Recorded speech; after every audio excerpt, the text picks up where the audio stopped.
Where's Jim? By Patrick Bullock. Illustrated by Patrick Bullock.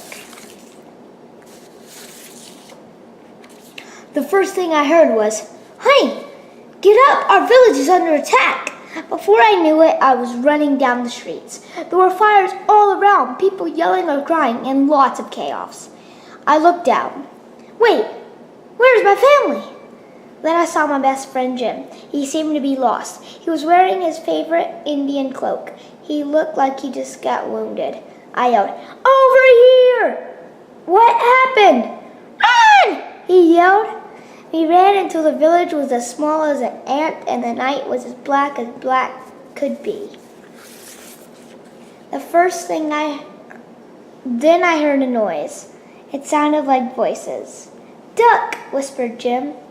We ducked behind the nearest bush. "Have you found the magic portal?" said a voice. "A magic portal? What magic portal?" I said, thinking out loud, a little too loudly.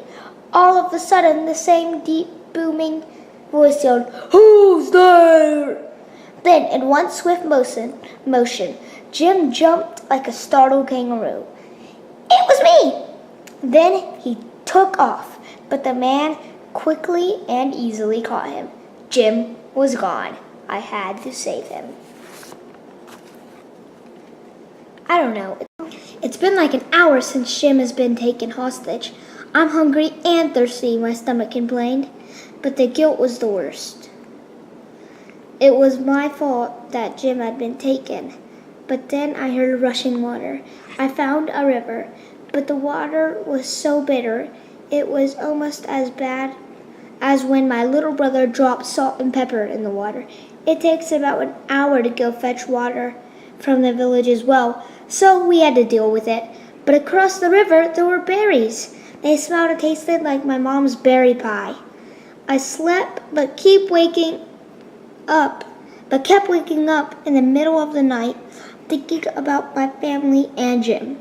The next morning, I ate and saw a weird blue and purple thing. It looked like the feather on my chief's head.